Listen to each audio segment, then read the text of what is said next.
Okay, how many of you guys believe in the death penalty? And how many of you believe that someone with a mental disorder should have a different alternative than the death penalty? In general psychology class, we talked about serial killers and why they're most likely psychopaths, and how psychopaths have something that's physically wrong with their brain, that they're not fully developed. And so in my speech, I'll be talking about psychopaths and how they shouldn't receive the death penalty and how we can make this happen.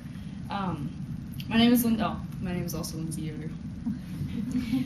In newlaw.org, Center for Science and Law, psychopathy is a condition in which a person exhibits immoral, manipulative behavior while appearing normal and is characterized as a personality disorder.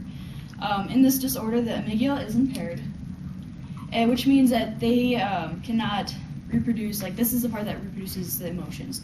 So in psychopathy, they cannot feel any guilt, any remorse, any empathy, because their brain cannot generate these emotions. They physically can't do it.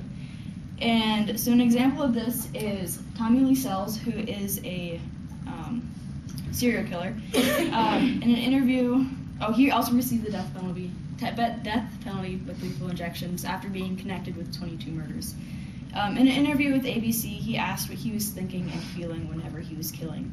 And he said that he was just after the feeling, that he was after the rush that killing gave him, and that he just wanted to feel.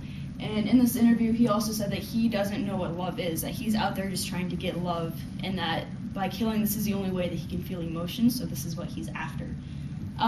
There was also a little girl that survived and that he attempted to kill, and he was asked, why little kids? Why would you kill little kids?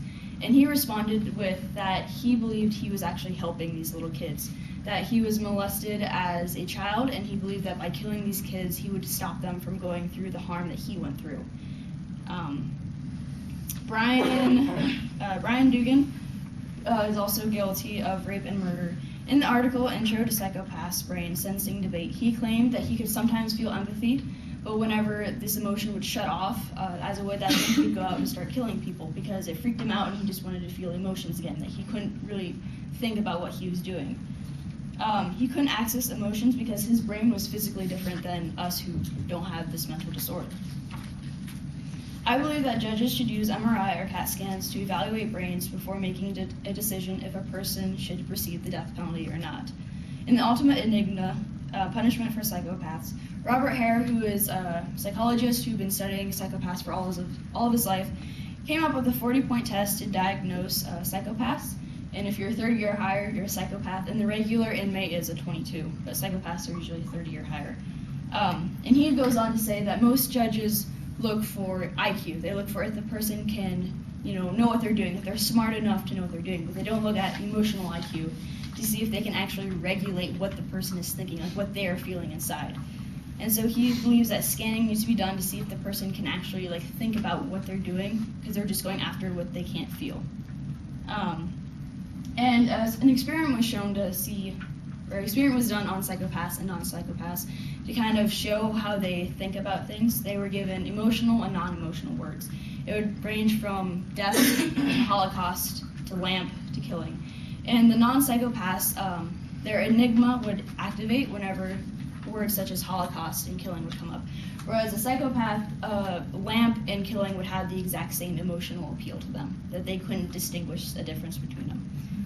An organization, Society for Scientific Study of Psychopaths, is trying to bring social awareness and find new ways to treat psychopaths. In psychology class, Kevin Wilder said that whenever he was growing up, he was taught that psychopathy is something that cannot be cured.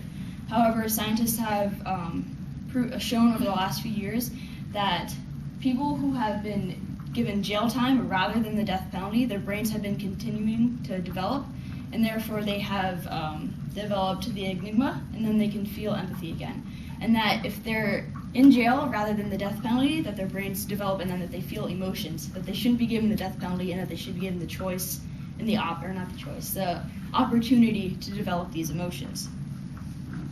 And that if they develop these emotions, then they're going to give them the opportunities to go out to the families that they affected and try to make things amended. So to make this happen, I already got an email from someone from chance.org, and that's where also I went. So you guys kind of know what it's about. I made a petition, and I'll be sending an email around for everyone to like my petition. And if you get so many likes, then it will get published on the big website for other people to see.